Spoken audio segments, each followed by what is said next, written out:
국내와 해외 이슈 알아보는 시간입니다. 추동훈 기자와 함께 자세히 다뤄보도록 하겠습니다. 기자님 안녕하세요. 네, 안녕하세요. 네, 오늘의 첫 번째 키워드 어떤 이슈가 될까요? 네, 맞습니다. 반도체 지원법입니다. 미국 자국의 반도체 기업들을 상장시키기 위한 여러 가지 방안들을 마련하고 있는데 그 핵심 법안 반도체 지원법과 관련된 뉴스가 나왔습니다. 네, 월스트리트 저널의 기사 바로 만나보도록 하죠. US to allow South Korea and Taiwan to keep operations in China. 미국이 한국과 대만 기업들에게 중국 내 사업을 허용하다라는 제목입니다. 본문이 다소 길었는데요. 상무부 고위 관리의 최근 발언을 보면 중국과의 대립구도 양상과는 다른 발언을 해서 눈길을 끌었습니다. 이 바이든 행정부는 우리 보복 안 할 테니까 한국이랑 대만 반도체들 중국에서 사업하고 확장할 수 있도록 할게라는 말을 했는데요. 과연 어떤 내막이 있었는지는 킥박스 바로 확인하시죠. 지난 10월 미국은 중국의 반도체에 대한 규제를 시행했었죠. 한국의 삼성전자와 대만 반도체 제조들, 이 소식을 듣고 당황했지만 몇몇 기업들에 대해서는 1년의 면제를 제공했습니다. 거기에 물론 삼성전자도 포함이었죠. 그런데 이번에 10월에 만료될 예정이었던 계획이 연장될 걸로 보이는 겁니다. 그래서 왜 갑자기 연장하려고 하지라는 궁금증이 들어서 찾아보니 미국이 중국을 고립시키려는 노력이 예상보다 어렵다는 것을 인정하는 분위기입니다. 그리고 외국 기업에서 미국의 간섭에 대한 불만이 계속 나오니까 미국도 눈치가 보였겠죠. 그런데 실제로 최근에 미국이 강경하게 중국 너희 나가 했던 목소리가 조금씩 완화되고 있는 분위기이긴 합니다. 얼마 전에는 제닛 옐렌 재무장관이 중국 경제로부터의 완전한 분리는 양국 모두에게 재앙이 될 것이다라고 강조하기도 했는데요. 옷에도 저희가 이제 트렌드가 있듯이 정치에도 트렌드가 있습니다. 요즘은 줄다리기인데요. 그러니까 앞에서는 정치적으로 강하게 나가는 것 같지만 내부적으로 기업들과는 기술적으로 협력을 하면서 균형을 맞춰 나가는 거겠죠. 기자님, 지금 미국과 중국의 상황도 다소 비슷하다라고 볼 수 있을까요? 네, 반도체 지원법이 처음에 나올 때만 해도 전 세계 반도체 기업들 그리고 중국에 대한 제재들이 여러 가지로 강경해 보였습니다. 하지만 그 기조가 상당히 좀 바뀌고 있다라는 느낌이 들고 있는데요. 자, 금방 말씀드린 대로 오늘 10월까지 있었던 규제, 바로 반도체 장비의 중국의 반입을 막는 거였습니다. 자, 이게 어떤 내용이냐면요. 반도체를 생산하기 위해서는 최첨단 장비들을 활용해서 반도체 생산에 들어가는 겁니다. 이러한 첨단화 기술이 들어가지 않는다면 최신 기술들이 적용된 반도체 생산이 어려움이 겪을 수 있는데요. 이러한 장비 반입을 중국으로 막는다는 것, 결국에는 중국의 공장을 가지고 있는 삼성전자, SK, 하이닉스 입장에서는 첨단 기술을 적용한 반도체 생산이 어려워질 수 있다. 특히 중국에서의 생산이 불가능해질 수 있다라는 우려를 키웠습니다. 자, 그렇다 보니까 한국 정부 그리고 글로벌 반도체 기업들은 이 중국 시장에 대한 제재 좀 완화해달라라는 이야기를 했었는데요. 이게 실질적으로 먹혀 들어가는 분위기입니다. 이에 대한 유예 10월까지가 장비가 반입이 가능했었는데 이걸 미국 정부 측에서 조금 더 유예를 해주겠다라는 식의 이야기가 나오고 있는 상황인 것입니다. 자, 아무래도 여러 가지 국제 경세가 바뀌고 있다라고 보시면 될 것 같은데, 자, 일런 에스테베즈 미국 상무차관이 지난주 반도체 관련 행사에서 이런 발언을 했습니다. 중국의 첨단 반도체 및 반도체 장비 반입을 금지한 수출 통제를 유예하는 조치를 한번 연장할 방침이다 라면서요. 가까운 미래에 이걸 발표하겠다라고 이야기를 했습니다. 즉 아직 공식적인 발표는 안 나왔지만 이러한 방침을 정했다라는 것을 언론을 통해서 공개하면서 이에 대한 유화적인 모습을 보였다라고 보시면 될 것 같습니다. 사실 중국의 장비를 반입하는 거 미국이 법적으로 금지한다 이게 아니고요. 만약에 중국과의 연대를 계속 강화한다면 미국에서의 반도체 사업이 어려워질 것이다 라면서 한 조치들입니다. 즉 꼭 강행 규정은 아니지만 미국의 시장 워낙 중요하다 보니까 글로벌 반도체 기업들이 미국의 눈치를 안 볼 수가 없는 상황입니다. 하지만 중국 시장 역시 무척 큰 시장인데요. 그렇다 보니까 그 사이에 껴있는 한국 기업, 대만 기업들과 같은 경우에는 어떻게 해야 될까에 대한 고민이 깊어지고 있는 상황입니다.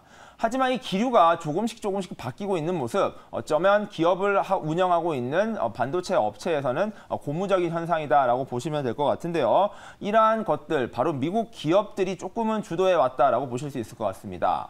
젠슨왕 엔비디아 CEO, 앨런 머스크, 테슬라 CEO 그리고 제이미 다이먼, JP모건 체이스 CEO 등이 중국과 미국과의 관계가 개선돼야 된다. 그리고 중국 시장은 무엇보다도 중요한 시장이다라는 식의 많은 메시지들을 곳곳에서 던지면서 미국 정부에 대한 압박 아닌 압박을 가해 왔었습니다. 자, 이에 대해서 미국 정부가 어쩔 수 없이 또는 조금 받아들이는 분위기입니다. 제이크 설리번 미 백악관 국가안보 보좌관 같은 경우에도 지난 4일 CNN과의 인터뷰에서 미국 경제는 중국의 디커플링을 추구하는 게 아니라 디리스킹을 추구하는 것이다 라면서 한 발 물러선 모습을 보였습니다. 즉 중국 경제와 미국 경제가 완전히 반대의 방향으로 가는 것이 아니라 위기를 줄일 수 있고 리스크를 줄일 수 있는 방향만 된다면 언제든지 이러한 관계가 회복이 가능하다라는 뜻을 내포하고 있다라고 보시면 될 것 같은데요. 여러 가지 측면에서 관계에 대한 개선 그리고 회복에 대한 의지를 내비치면서 이러한 것들이 과연 한국 기업들에게 그리고 반도체 시장에 어떤 영향을 미칠지도 영향을 좀 살펴봐야 될 것 같고요. 치킨 게임의 양상으로 가던 양국의 대결이 이제는 결국에 두 패배자를 만드는 싸움으로 갈 수도 있다라는 미국 정부의 판단이 이런 식의 양국의 교류 그리고 방향을 어떤 식으로 좀 뒤바꿀지 앞으로가 더욱더 중요한 시기가 될 것 같습니다. 그리고 관련된 기사 하나 보도록 하겠습니다. 분위기가 이렇게 흘러가다 보면 미국이 중국을 제한함으로써 우리나라가 혜택을 받을 수 있다는 그림이 조금은 바뀌는 것 같습니다. 실제로 한 기사에서는 IRA로 이제는 중국 배터리 기업이 미국 시장에 진출하지 못할 것이라는 예상과는 달리 미국 완성차와의 기술 제휴라는 어떻게 보면 소위 꼼수라고도 하죠. 우회로를 통해서 미국 시장에 진입하고 있다는 소식입니다. 여기에 한국 배터리 업계 긴장을 좀 바짝 해야 할 것 같은데요, 기자님. 네, 반도체 지원법과 더불어서 미국이 자국 산업을 보호하기 위해서 만든 대표적인 법안 바로 인플레이션 감축법입니다. 자, 이 법안도 여러 가지 내용을 담고 있는데 핵심 내용 그리고 대한민국과 관련된 내용이 바로 전기차 지원 보조금에 대한 내용입니다.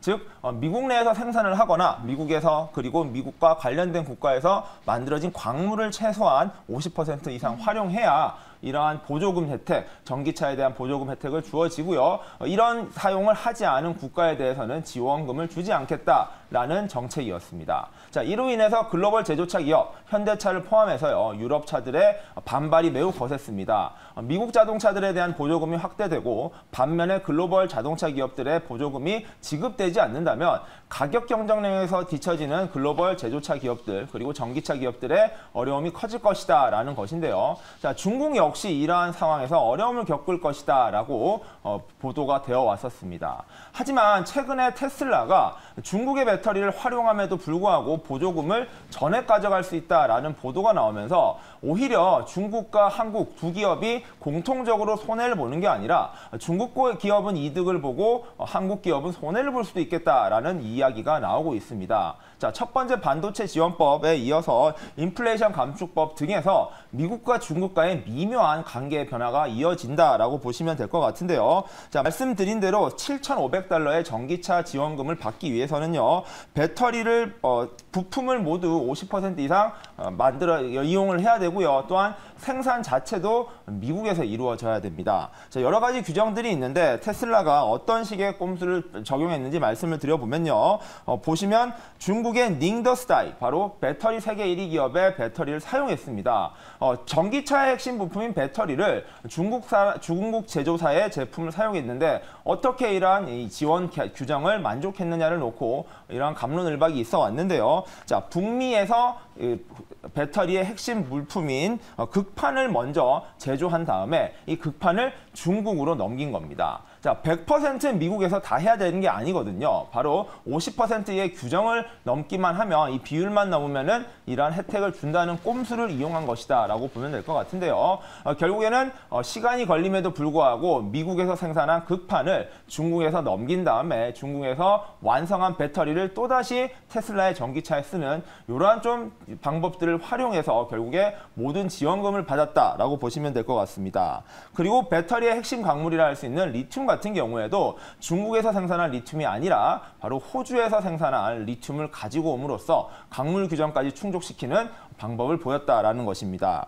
자, 그렇다 보니까 이러한 중국과 미국 간의 동맹이 강화되는 분위기, 한국 기업에게는 피해를 양산할 수 있다라는 이야기가 나오고 있습니다. 자, 모델 3 같은 경우에는요, 7,500달러의 보조금을 모두 받을 경우 42,200달러 정도에 있는 자동차 가격이 32,000달러 정도로 가격이 떨어집니다. 하지만 현대자동차의 아이오닉 5 같은 경우에는 SK온의 배터리를 사용하다 보니 지원금을 전혀 받을 수 없고요. 이렇게 할 경우 41,450달러라는 자동차 가격 그대로 판매가로 확정되는 것입니다. 즉 테슬라의 모델 3 가격이 현대자동차의 전기차보다 7,000달러 이상 싸게 되면은 당연히 소비자 입장에서는 테슬라를 택할 수밖에 없다. 한국 기업들의 어려움이 커진다라는 이유인 것인데요. 과연 이런 중국과 미국 간의 밀월 관계, 한국 기업들 그리고 글로벌 제조차 기업엔 어떤 부정적인 영향을 미칠지도 같이 한번 따져봐야 될 것 같습니다. 중국과 미국과의 관계 속에서 한국, K배터리 업체들은 또 어떻게 살아남아야 할지 꾸준히 고민을 해봐야 될 것 같습니다. 첫 번째 이슈 다뤄봤고요. 두 번째 저희 국내로 넘어가 보도록 하겠습니다. 이번에 연합뉴스의 기사입니다. 한국은행의 금리에 대한 헤드라인 보고 계신데요. 키포인트로 바로 보도록 하죠.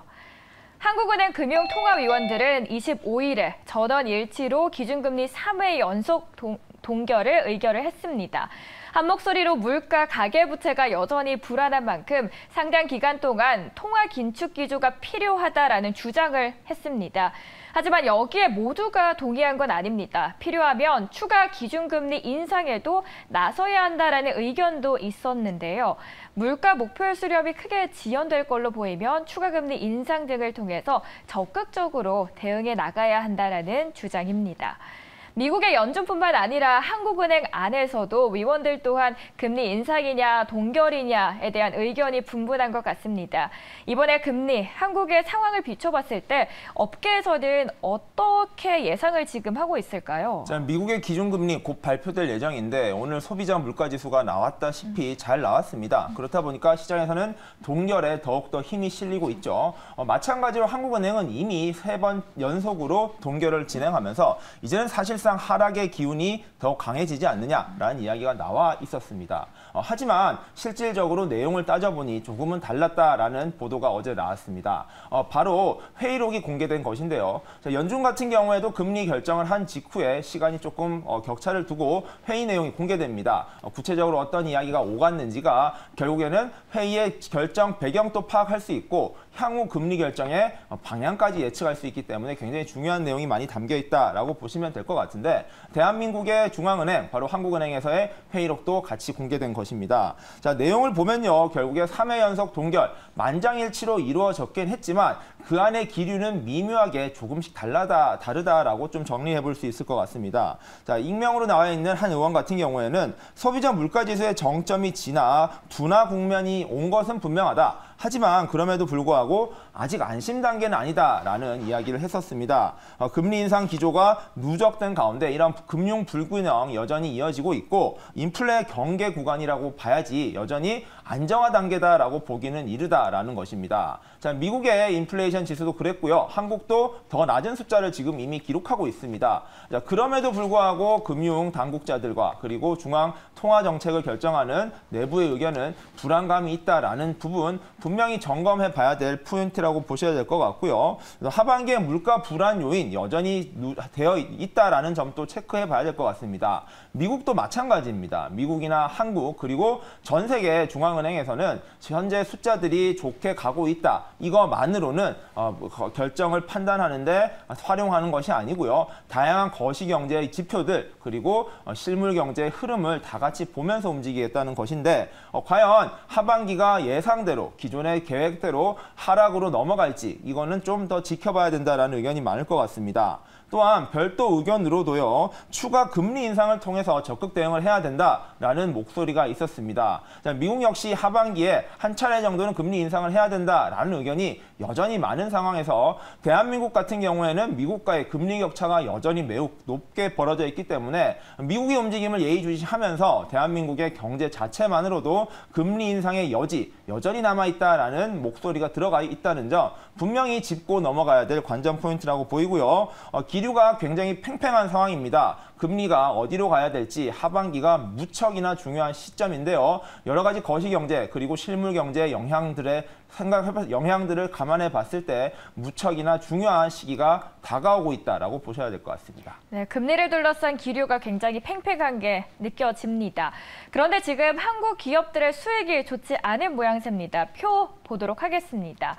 금융업을 뺀 국내 기업들은 지난해 원자재 가격 상승 등으로 인해서 수익성이 떨어졌고요. 부채 의존도는 8년 만에 가장 높게 나왔다는 표입니다. 영업수익으로 이자조차 감당할 수 없는 한계 기업 비중도 35%를 넘어선 상황이죠. 네, 맞습니다. 며칠 전만 해도 저희가 이제 좀 인플레이션이 끝나간다, 경제 지표가 긍정적으로 가고 있다라는 지표를 몇 가지 짚어드렸었는데요. 이게 전부는 아니라는 겁니다. 모든 지표들이 한 방향성을 가리키고 있는 것이 아닌 만큼 각각의 지표들을 여러 개를 점검해 보면서 이런 것들을 통합적으로 갔을 때 과연 어디로 갈 것인가, 이런 것들을 결정하는 게 결국에 중앙은행이 해야 될 일인 것인데요. 저희 투자자들도 이런 부분을 꼭 체크를 해보는 게 중요할 것 같습니다. 자, 이번에는 기업들의 성장 지표들이 좀 나왔는데 이것들은 좀 좋지 않게 나왔습니다. 자, 한국은행이 13일 날 발표를 했었는데요. 2022년 기업 경영 분석에 대한 결과를 발표했습니다. 3만 129개의 상장 기업을 중심으로 조사를 해봤는데 22년도에 매출은 전년 동기 대비 16.9% 성장을 한 것으로 확인됐습니다. 이는 2021년 17.7%보다는 감소한 숫자라는 것인데요. 코로나 시국을 지나가고 있다 보니까 기업들의 성장세, 매출이 늘어나는 것은 어찌 보면 당연한 것이고요. 그것이 얼마나 큰 폭으로 늘어났느냐, 이게 기업의 성장 회복을 가늠하는 중요한 열쇠가 되는데, 이러한 기업들의 매출은 다소 부진했다, 다소 아쉬웠다 정도로 해석해 볼 수 있을 것 같습니다. 자, 국내 기업들의 성장과 수익성들이 1년 전보다 나빠지고 있다는 것들이 결국에는 하반기의 경기의 흐름, 그리고 기업들의 실적이 더욱더 좋아질 수 있을지에 대한 의문점을 낳을 수 있다라고 좀 보실 수도 있을 것 같습니다. 자, 제조업의 전체 매출 증가율 같은 경우에는 21년 19.7%에서 22년 16.4%로 3% 이상 줄어들었습니다. 제조업 같은 경우에는 대한민국의 중추 산업이다 보니까 이 제조업이 흔들린다라는 뜻은 대한민국 경제 전반이 흔들릴 수 있다라는 시그널이 될 수 있다는 점도 좀 체크해 봐셔야 될 것 같고요. 대기업의 매출액 증가액 같은 경우에는 기존 21년도 18.6%에서 18.1%로 소폭 감소했습니다. 대기업은 잘 버텼는데요. 문제는 중소기업이었습니다. 중소기업의 매출액 증가액이 14.5%에서 작년 12.3%로 꽤 많은 폭으로 떨어졌는데요. 결국에는 대기업은 견고하게 갈 수 있더라도 산업의 허리, 기간이 될 수 있는 중소기업들이 흔들린다 하면 이러한 효과들, 영향들이 생각보다 좀 부정적으로 미칠 수 있다는 것도 좀 체크를 해보셔야 될 것 같습니다. 자, 원자재 가격이 많이 늘어났죠. 인플레이션이 잡히고 있지만 지난해 사업을 계속 경영했던 기업 입장에서는 이러한 인플레이션 부담 고스란히 사업에 반영됐다라고 보시면 될 것 같은데, 역시나 수익성은 악화되었습니다. 자, 영업이익률과 세전순이익률 두 가지 지표를 확인해 봤는데요. 21년도엔 각각 6.8%와 7.6%였으나 지난해 22년 기준은 5.3%와 5.2%대로 많이 하락해 왔습니다. 매출도 중요하지만 결국에는 이익률, 마진율을 얼마나 많이 남기느냐가 기업의 실질적인 경영 성과다라고 봤을 때 이러한 마진율과 영업이익률이 낮아진다는 점은 분명히 부정적인 신호로밖에 읽힐 수밖에 없다라고 보셔야 될 것 같네요. 자, 마지막으로 기업 부채 비율도 늘어났습니다. 지난해 기업 부채 비율은 102.4%였는데 이게 21년도 101%보다 1.4%포인트가량 늘어난 숫자입니다. 이러한 비율이 2014년 106.5%를 기록한 이후 8년 만에 최대치를 기록했다는 점, 이 부분이 조금 우려를 키우는 핵심 포인트였다라고 보시면 될 것 같습니다. 자, 부채 비율이 계속 늘어난다는 거, 지금 금리의 방향도 매우 중요할 것 같은데요. 이 부채 비율만큼 결국 금리의 영향이 매우 크게 미치는 것이다라는 측면에서는 다소 주의가 필요되는 부분이다라는 것입니다. 자, 차입금 의존도도 높은 상황에서 과연 기업들이 하반기 실적 잘 낼 수 있을지가 매우 중요한 상황이 될 것 같습니다. 금리와 따라 이와 기업들의 실적 어떻게 갈지 계속 한번 보셔야 될 것 같습니다.